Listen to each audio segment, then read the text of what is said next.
সুপ্রিয় শিক্ষার্থীগণ, আশা করি সকলেই ভালো আছো।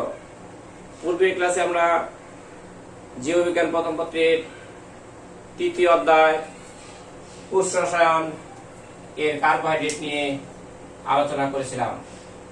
আজকে আমরা অ্যামাইনো অ্যাসিড এবং প্রোটিন নিয়ে আলোচনা করব। প্রথমে যাব অ্যামাইনো অ্যাসিড। অ্যামাইনো অ্যাসিড কি? অ্যামাইনো অ্যাসিড হলো এক ধরনের জৈব অ্যাসিড তথা অর্গানিক মলিকুল যা প্রোটিনের মূল গাঠনিক উপাদান হিসেবে কাজ করে। ইবেল ফিশার নামক বিজ্ঞানী 1902 সালে এই প্রোটিনের মূল গাঠনিক উপাদান হিসেবে অ্যামাইনো অ্যাসিড আবিষ্কার করেন। তাহলে অ্যামাইনো অ্যাসিড কি? কোন একটি জৈব অ্যাসিডের এক বা একাধিক হাইড্রোজেন পরমাণু যদি অ্যামাইনো মূলক দ্বারা প্রতিনিধিত্ব করা হয়, এর ফলে যে জৈব অ্যাসিড সৃষ্টি হয় তাকে বলা হবে অ্যামাইনো অ্যাসিড। তার মানে কোন একটি জৈব অ্যাসিডের এক বা একাধিক হাইড্রোজেন পরমাণু অ্যামাইনো মূলক দ্বারা প্রতিনিধিত্ব করার ফলে যে জৈব অ্যাসিড সৃষ্টি হয় তাকে বলা হচ্ছে অ্যামাইনো অ্যাসিড। ঠিক আছে, তাহলে তোমরা খেয়াল করো, তোমরা জৈব অ্যাসিডের নাম জানো এবং সংকেত জানো। আমরা বোর্ডে একটি জৈব অ্যাসিডের সংকেত লিখেছি।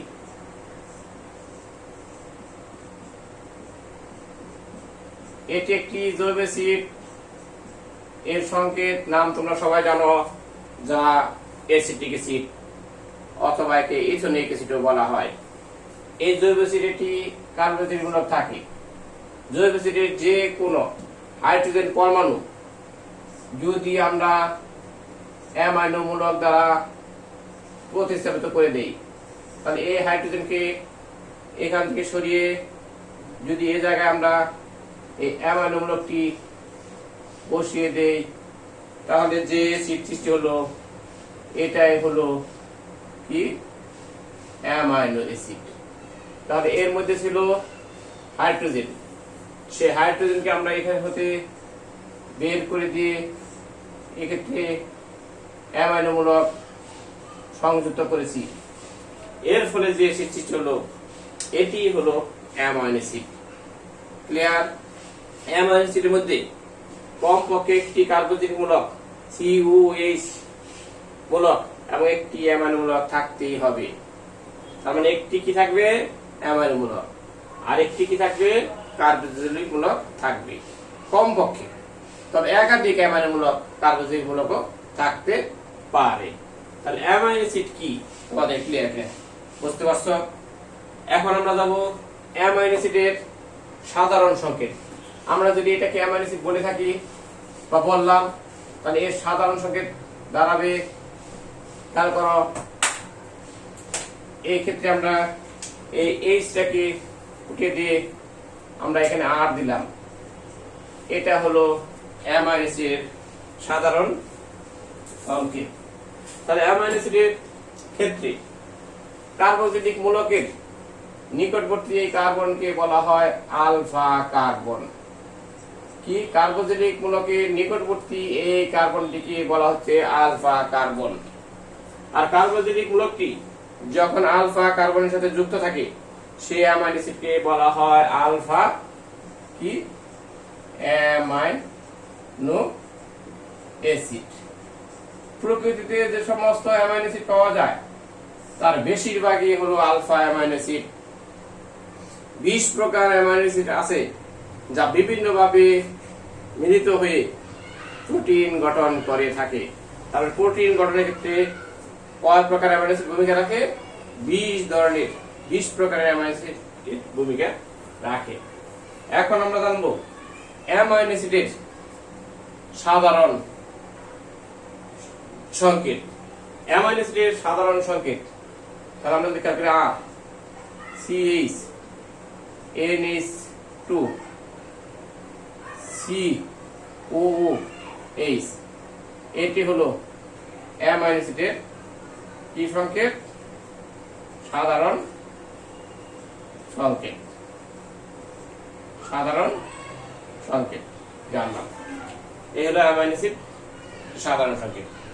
এখন অ্যামাইনো অ্যাসিড আমরা এটা বললাম অ্যামাইনো অ্যাসিড। এই অ্যামাইনো অ্যাসিডের মধ্যে যদি তোমার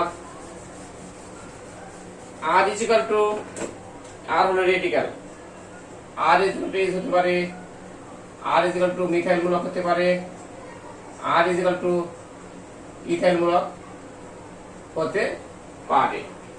যদি এই অ্যামাইনো অ্যাসিডটির ক্ষেত্রে আর এজ দেই তাহলে এটা হয়ে গেল সবচেয়ে সরল অ্যামাইনো অ্যাসিড যার নাম গ্লাইসিন, যার নাম গ্লাইসিন।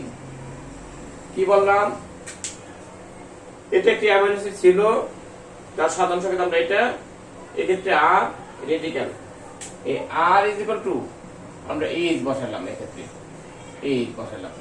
তাহলে এই অ্যামাইনো অ্যাসিডটি হলো সবচেয়ে সরলতম অ্যামাইনো অ্যাসিড যার নাম হলো glycine. R is equal to যদি আমরা কি বলি CH3 মিথাইল মূলক বসাই তাহলে তার সংকেত দ্বারা খেয়াল করো এটি HCC। তাহলে এই ক্ষেত্রে আর ইজ ইকুয়াল টু কি মিথাইল মূলক। এই অ্যামাইনো অ্যাসিডের নাম হয়ে গেল অ্যালানিন। এই অ্যামাইনো অ্যাসিডের নামটা কি? অ্যালানিন। তাহলে এই আর রেডিক্যাল এর মান এইচ হতে পারে বা যে কোনো কার্বন যৌগ মিথাইল ইথাইল এগুলো হতে পারে। তাহলে সরলতম অ্যামাইনো অ্যাসিডের নাম কি বললাম? গ্লাইসিন। এর পরিবর্তে আর ইজ ইকুয়াল টু যখন মিথাইল মূলক দিলাম তখন সেই অ্যামাইনো অ্যাসিডের নাম হয়ে গেল অ্যালানিন। এরকম 28 ধরনের অ্যামাইনো অ্যাসিড আছে যার 20 প্রকার অ্যামাইনো অ্যাসিড প্রোটিন গঠনে ভূমিকা রাখে। তাহলে অ্যামাইনো অ্যাসিড কি? ক্লিয়ার? বুঝতে পারছো সবাই? এখন আমরা যাব অ্যামাইনো অ্যাসিডের শ্রেণীবিন্যাস। আসলে অ্যামাইনো অ্যাসিড একটু আগে বলেছিলাম 28 ধরনের অ্যামাইনো অ্যাসিড আছে যার মধ্যে 20 প্রকার তথা 20 ধরনের অ্যামাইনো অ্যাসিড প্রোটিন গঠনের ক্ষেত্রে ভূমিকা রাখে। যে সমস্ত অ্যামাইনো অ্যাসিড প্রোটিন গঠনে ভূমিকা রাখে তথা প্রোটিন সংশ্লেষণে ভূমিকা রাখে তাদেরকে বলা হয় কি প্রোটিন অ্যামাইনো অ্যাসিড। কি amino acid? Protein amino acid. 20 ধরনের অ্যামাইনো অ্যাসিড আছে যা প্রোটিন গঠনের ক্ষেত্রে ভূমিকা রাখে। আর যে সমস্ত অ্যামাইনো অ্যাসিড প্রোটিন গঠনের ক্ষেত্রে ভূমিকা রাখে না তাদেরকে বলা হচ্ছে নন প্রোটিন অ্যামাইনো অ্যাসিড। যেমন অর্থিনিন। অর্থিনিন এই অ্যামাইনো অ্যাসিডটি হলো non protein amino acid. Alanine, serine, glycine এই জাতীয় অ্যামাইনো অ্যাসিড এগুলা হলো প্রোটিন অ্যামাইনো অ্যাসিড যারা প্রোটিন গঠনের ক্ষেত্রে ভূমিকা রাখে। আর কিছু অ্যামাইনো অ্যাসিড আছে যারা প্রোটিন সৃষ্টি করে না বা প্রোটিন সংশ্লেষণে ভূমিকা রাখে না তাদেরকে বলা হচ্ছে নন প্রোটিন অ্যামাইনো অ্যাসিড। যেমন অর্থিনিন। এই হলো অ্যামাইনো অ্যাসিডের শ্রেণীবিন্যাস। এখন আমরা যাব অ্যামাইনো অ্যাসিডের কাজ। অ্যামাইনো অ্যাসিডের কাজ। অ্যামাইনো অ্যাসিড জীবদেহের একটি গুরুত্বপূর্ণ জৈব অ্যাসিড যা প্রোটিনের মূল গাঠনিক উপাদান হিসেবে কাজ করে থাকে এবং আমরা এটা জানি প্রোটিন জীবদেহের সবচেয়ে গুরুত্বপূর্ণ জৈব রাসায়নিক পদার্থ। সেই কারণে অ্যামাইনো অ্যাসিডের কাজের ক্ষেত্রে প্রথমে আমরা যাব অ্যামাইনো অ্যাসিড প্রোটিন সংশ্লেষণ করে। আর প্রোটিন সংশ্লেষণের ভূমিকা রাখে অ্যামাইনো অ্যাসিড 1। 2 নম্বর হলো জীবদেহ গঠনের ভূমিকা রাখে amino acid. 3 amino acid enzyme, hormone, antibody প্রভৃতি সৃষ্টিতে বা সংশ্লেষণের ক্ষেত্রে ভূমিকা রাখে। অ্যামাইনো অ্যাসিড রোগ প্রতিরোধ ক্ষেত্রে অ্যান্টিবডি তৈরিতে ভূমিকা রাখে। অ্যামাইনো অ্যাসিড ইউরিয়া সংশ্লেষণের ক্ষেত্রেও ভূমিকা রাখে। দেহে রোগ প্রতিরোধ ক্ষমতা বাড়ার ক্ষেত্রে ভূমিকা রাখে অ্যামাইনো অ্যাসিড। তাছাড়া আমাদের চুল, ত্বক এর মধ্যে কোরাকয়েড স্তরে মেলানিন নামক রঞ্জক সৃষ্টিতে ভূমিকা রাখে অ্যামাইনো অ্যাসিড। তাহলে অ্যামাইনো অ্যাসিডের কাজ আমাদের কমপ্লিট। আমরা কি পড়লাম? অ্যামাইনো অ্যাসিড কি, অ্যামাইনো অ্যাসিডের সাধারণ সংকেত এবং গাঠনিক সংকেত জানলাম। আমরা অ্যামাইনো অ্যাসিডের প্রকারভেদ এবং অ্যামাইনো অ্যাসিডের কাজ জানলাম। এখন আমরা যাব প্রোটিন। প্রোটিন কি? প্রোটিন আমরা আগেই বলেছি জীবদেহের সবচেয়ে গুরুত্বপূর্ণ জৈব রাসায়নিক পদার্থ হলো প্রোটিন। জৈব রাসায়নিক পদার্থ হলো প্রোটিন। তার প্রোটিন প্রোটিয়াস, গ্রিক শব্দ প্রোটিয়াস শব্দ থেকে প্রোটিন শব্দের উৎপত্তি। প্রোটিয়াস শব্দ থেকে প্রোটিন শব্দের উৎপত্তি। প্রোটিয়াস শব্দ থেকে প্রোটিন শব্দের উৎপত্তি। প্রোটিয়াস শব্দের অর্থ হলো গুরুত্বপূর্ণ বা খুবই প্রয়োজনীয়, এবং প্রোটিন সে কারণে জীবদের সবচেয়ে গুরুত্বপূর্ণ জৈব রাসায়নিক পদার্থ হিসাবে ধরা হয়ে থাকে। প্রোটিয়াস শব্দ থেকে প্রোটিন শব্দের উৎপত্তি। তাহলে প্রোটিন কি? প্রোটিন হলো এক ধরনের বৃহদাকার জৈব রাসায়নিক পদার্থ যা অসংখ্য অ্যামাইনো অ্যাসিডের সমন্বয়ে গঠিত। অর্থাৎ প্রোটিন হলো উচ্চ আণবিক ওজন বিশিষ্ট এক ধরনের বৃহদাকার জৈব রাসায়নিক পদার্থ যাকে আদ্র বিশ্লেষণ করলে অসংখ্য অ্যামাইনো অ্যাসিড পাওয়া যায়। তাহলে অসংখ্য অ্যামাইনো অ্যাসিডের সমন্বয়ে গঠিত বৃহদাকার যে জৈব রাসায়নিক পদার্থ তাকে বলা হয় প্রোটিন। যেভাবে তোমরা সংখ্যাটা দাও। তাহলে প্রোটিন কি?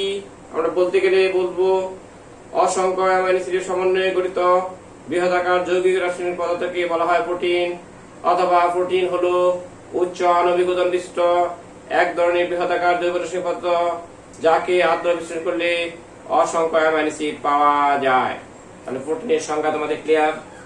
প্রোটিন কি আমরা জানলাম। এখন আমরা জানবো পেপটাইড বন্ড কি। পেপটাইড বন্ড এটা তোমাদের জন্য খুবই খুবই ইম্পর্টেন্ট একটা টপিক, যা খ নম্বরের জন্য প্রায় পরীক্ষায় থাকে। পেপটাইড বন্ড বলতে কি বুঝো? বা পেপটাইড বন্ড কি? কোন একটি অ্যামাইনো অ্যাসিডের কার্বোহাইড্রেট মূলক অন্য একটি অ্যামাইনো অ্যাসিডের মধ্যে আলফা অ্যামাইনো মূলকের সংযুক্তির ফলে যে বন্ড সৃষ্টি হয়, তথা যে অ্যামাইড বন্ড সৃষ্টি হয় তার নাম হলো পেপটাইড বন্ড। তাহলে পেপটাইড বন্ড কাকে বললাম? একটি অ্যামাইনো অ্যাসিডের কার্বোহাইড্রেট মূলক অপর একটি অ্যামাইনো অ্যাসিডের আলফা অ্যামাইনো মূলকের সাথে মিলনের ফলে এক অণু পানি অপসারিত হওয়ার পর যে অ্যামাইড বন্ড গঠিত হয় তাকে বলা হবে পেপটাইড বন্ড। সংখ্যাটা তোমরা সমীকরণের মাধ্যমে দেখাতে পারলে ভালো করে বুঝতে পারবা। খেয়াল করো, আমরা এক্ষেত্রে দেখতেছি একটি অ্যামাইনো অ্যাসিড NH2CHRCOOH, এটি কিন্তু একটি অ্যামাইনো অ্যাসিড। অ্যামাইনো মূলক আছে, কার্বোহাইড্রেট মূলক আছে। ক্লিয়ার? আর রেডিক্যাল যোগ এক্ষেত্রে একটি অ্যামাইনো মূলক যাকে আমরা ভেঙে দেখালাম আরেকটি অ্যামাইনো অ্যাসিড। এটি একটি অ্যামাইনো অ্যাসিড, এদিকে এটিও একটি অ্যামাইনো অ্যাসিড। দুইটি অ্যামাইনো অ্যাসিড যা আর ইকুয়াল টু একটি মান, আর প্রাইম ভিন্ন মান, যার কারণে অ্যামাইনো অ্যাসিড হলো দুইটি। এই দুইটি অ্যামাইনো অ্যাসিড সংযুক্তির ফলে এ হতে যদি আমরা এখনো পানিকে অপসারিত করে দেই তাহলে দেখা যায় যে বন্ড সৃষ্টি হচ্ছে সেটাই হলো পেপটাইড বন্ড। কিভাবে? এই অ্যামাইনো অ্যাসিডের OH আর এই অ্যামাইনো অ্যাসিডের H, এই OH মিলনের ফলে এই জায়গা হতে আমরা কি করলাম, এক অণু পানিকে বের করে দিলাম। এক অণু পানি এক্ষেত্রে বের হয়ে গেল। বের হয়ে যাওয়ার পর এই কার্বন আর নাইট্রোজেন মিলিত হয়ে যে বন্ড গঠিত হচ্ছে সেটাই মূলত পেপটাইড বন্ড। NH2 CH আর C double bond oxygen, nitrogen H CH R prime এটি। তাহলে এক্ষেত্রে খেয়াল করো, এই OH আর H মিলিত হয়ে একবার পানি বেরিয়ে যাওয়ার পর এই কার্বন আর নাইট্রোজেন এই দুইটা মিলনের ফলে এক্ষেত্রে যে বন্ড সৃষ্টি হলো কার্বন নাইট্রোজেন, এইটাই হলো কি বন্ড? পেপটাইড বন্ড তথা অ্যামাইড বন্ড। তাহলে পেপটাইড বন্ড কিভাবে গঠিত হলো ক্লিয়ার? সকলেই বুঝতে পারছো? আমি আরেকবার বলতেছি, এই পাশে আমরা একটি অ্যামাইনো অ্যাসিড দিয়েছি যোগ আরেকটি অ্যামাইনো অ্যাসিড। এই অ্যামাইনো অ্যাসিড এই অ্যামাইনো অ্যাসিড ভিন্ন, কারণ আর এক্ষেত্রে আছে আর প্রাইম, আর ইকুয়াল টু একটা মান, আর প্রাইম ইকুয়াল টু আরেকটি মান। তাহলে এই অ্যামাইনো অ্যাসিড দুইটি সংযুক্তের ফলে এই অ্যামাইনো অ্যাসিডের কার্বোহাইড্রেট মূলকের OH, এই অ্যামাইনো অ্যাসিডের অ্যামাইনো মূলকের H, OH আর H মিলিত হয়ে এক অণু পানি অপসারিত হয়ে গেল। অপসারিত হওয়ার পর এই কার্বন নাইট্রোজেন মিলিত হয়ে এক্ষেত্রে যে বন্ড সৃষ্টি হলো এটাকে বলা হচ্ছে পেপটাইড বন্ড। তাহলে আমি সংজ্ঞায় বলেছিলাম, কোন একটি অ্যামাইনো অ্যাসিডের কার্বোহাইড্রেট মূলক অন্য একটি অ্যামাইনো অ্যাসিডের আলফা অ্যামাইনো মূলকের সাথে সংযুক্তির ফলে যে বন্ড সৃষ্টি হয় তার নাম হলো পেপটাইড বন্ড। সকলে ক্লিয়ার? পেপটাইড বন্ড কিভাবে সৃষ্টি হলো, পেপটাইড বন্ড বলতে কি বুঝো? পারা যাবে? কমপ্লিট। তাহলে পেপটাইড বন্ড আমাদের কমপ্লিট। দুইটি অ্যামাইনো অ্যাসিড মিলিত হয়ে যে বন্ড গঠিত হয় পেপটাইড, সেটা হলো ডাইপেপটাইড, যার ক্ষেত্রে কোনো পানি অপসারিত হয়। এবার তিনটি অ্যামাইনো অ্যাসিড মিলিত হয়ে গঠিত হয় ডাইপেপটাইড, চারটি হলে টেট্রাপেপটাইড। এভাবে অসংখ্য অ্যামাইনো অ্যাসিড মিলিত হয়ে যেটা গঠিত হয় তাকে বলা হয় পলিপেপটাইড। পলিপেপটাইড মানে প্রোটিন। ক্লিয়ার? পেপটাইড বন্ড বলতে কি বুঝো? এইটুকু তোমাদের কমপ্লিট। এখন আমরা যাব প্রোটিনের বৈশিষ্ট্য। আমরা পূর্বে বলেছি জীবদেহের সবচেয়ে গুরুত্বপূর্ণ জৈব রাসায়নিক পদার্থ হলো প্রোটিন। একটা জীবদেহের শুষ্ক ওজনে 50% থাকে প্রোটিন। জীবদেহে জৈব রাসায়নিক ক্রিয়া বিক্রিয়া নিয়ন্ত্রণ করে এনজাইম। সকল এনজাইম প্রোটিন, বাট সকল প্রোটিন কিন্তু এনজাইম নয়।